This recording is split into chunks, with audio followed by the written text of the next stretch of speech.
Welcome. I'm Kinetic Symphony. I hunt down and report on weird and true mysterious stories, from glitches to the paranormal. Would you like even more content? Here's my Patreon. Now onto the stories. Case file number 1207, written by Zushiba, The Time Portal Within Portland State University. Absolute oddest thing that has ever happened to me that I think I would have believed it was a delusion if I hadn't been with someone else at the time. It was around 1998 and 1999. I was with a high school group and we were attending a conference of some sort at Portland State University. Our teacher had split us up into groups of two and we were assigned different presentations we were supposed to go see. We got our list of presentations and the time they were being held at and sent on our way. Me and my classmate, Jacob, were to go to the second or third floor to see a talk on invasive species in Oregon, so we looked at the map and found the room we were supposed to go to. We decided to take the elevator since we were both lazy and wanted to avoid the crowd on the stairs. So we get in the elevator and go up to, I forget if it was the second or third floor. I believe it was a third, as I think we started out on the second floor. Once we got off, we were definitely in the same building, but everything seemed duller and there was no one anywhere. The entire place looked like it was from the 60s or something. Nothing had been updated and the entire area blocked off and taped up and dusty. All the doors leading out of the small area we were at when we got off the elevator were locked, and the windows were black. We couldn't tell if it was black paper taped over the windows or not, but we couldn't see anything through the windows on the doors. Looking out the windows onto the street, we saw cars, but no people anywhere. Keep in mind, this is in the middle of Portland, Oregon, so there should be hippies all over the place, but not a soul was seen.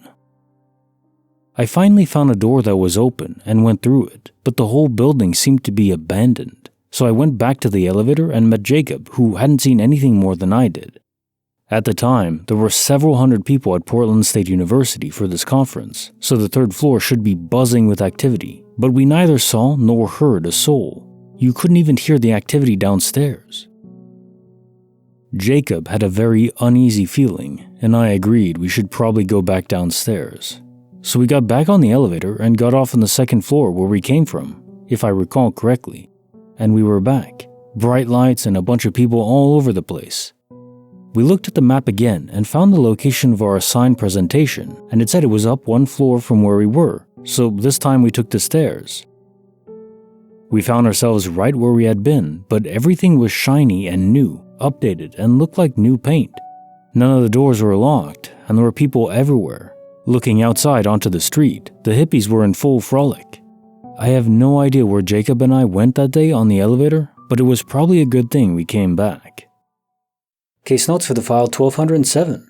The Time Portal Within Portland State University. Curious, there was a story I read a long time ago. My memory fails me, but I'm pretty sure it was in the US, West Coast as well. Probably California. Someone was studying and took an elevator up on campus. When they came out, they were in the past as well. It was an unfinished building, no windows or anything. It was still just like open air. They could see down below, and the cars and buildings were from decades ago. It's always elevators. Something about being in a metal box triggers these Schrödinger events, I like to think of them as. But on the macro, not quantum scale.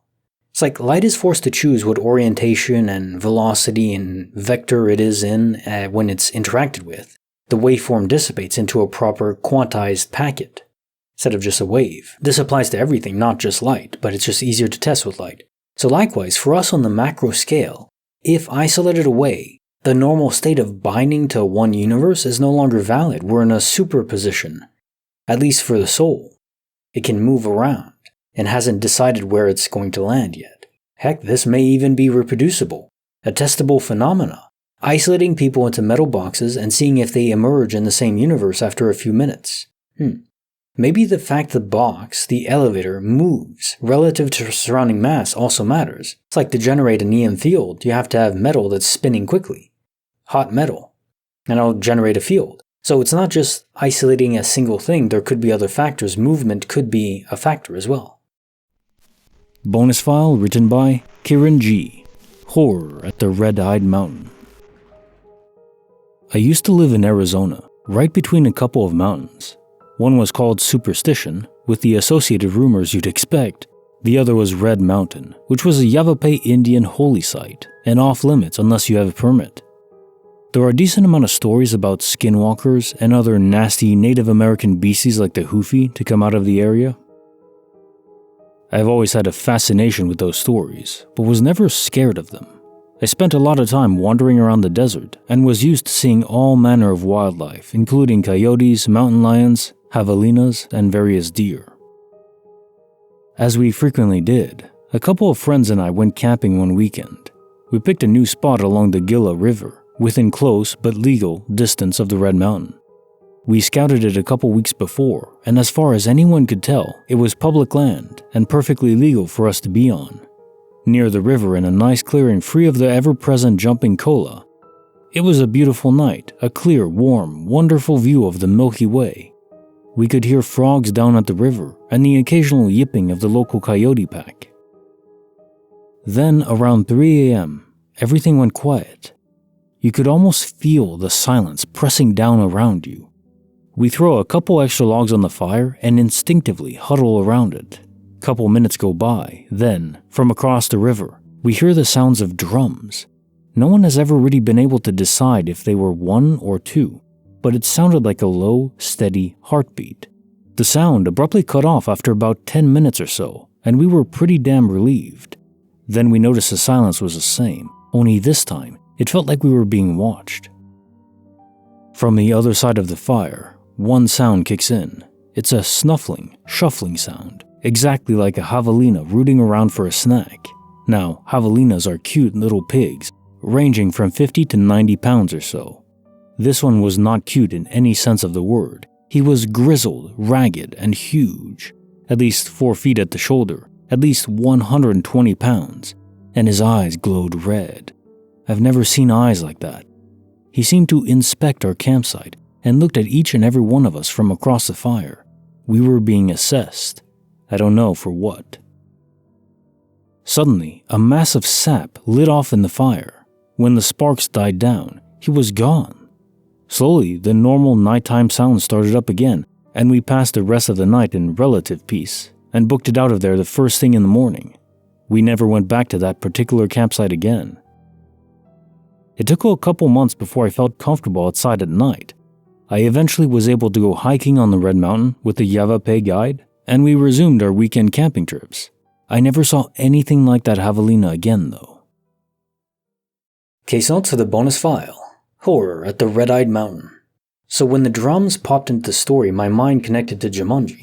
That's a creepy part of the movie for sure, the drums. Ooh. I had never heard of javelinas before. They're pretty interesting creatures. This is a description of them that I read. Javelina, Tayasu, Tayaku, also known as collared peccary, are medium-sized animals that look similar to wild boar. They have mainly short, coarse, salt and pepper-colored hair, short legs, and a pig-like nose. The hair around the neck and shoulder area is lighter in color, giving the look of a collar. Javelina have long, sharp, canine teeth, which protrude from the jaws about an inch. They're herbivores, which is good to know. The more I hear about animals being strangely, menacingly possessed when they otherwise wouldn't be, especially the glowing eyes, the more convinced I become that demons or at least spirits are indeed able to possess them too, not just human beings. It would explain a lot. And now time for the quote of the day. I don't want to achieve immortality through my work. I want to achieve it through not dying. Woody Allen. Hell yeah. It would be one of the greatest achievements ever, but there's a lot of postulates going around now that people who, the first 1,000-year-old man probably already exists, probably has already been born. It could be you or me for all we know. Science is advancing so quickly that I'm hopeful of that. There's a website that I pay attention to. It's called Sen's Research. It's a group of scientists that collaborate together, and they're trying to cure aging, but not in the way you would think. It's not to prevent a body from aging, because that is too complicated. It's like in computer code. If you change one thing, then 10 other things change that have nothing to do with it, but because they all connect, it doesn't work. Preventing aging is almost impossible, at least as far as we understand it now. But to revert the damage from aging, the metabolic processes and buildup and damage that occurs, cancer and so on, that is, still incredibly difficult, but more realistic. So there are treatments that will be developed which will be able to reduce your biological age effectively. As long as every facet of the body can be repaired, the metabolic age, the organs, blood quality, brain function, and all that, as long as you can prevent disease, well, theoretically you could live forever. Also lengthening telomeres so the genetic code isn't damaged. Yeah, there's a lot of things to work on, but within 50 years, maybe. It's just down to doing it quickly enough where someone doesn't have irreversible damage. Like the video, subscribe, hit the bell. Kinetic Symphony signing off.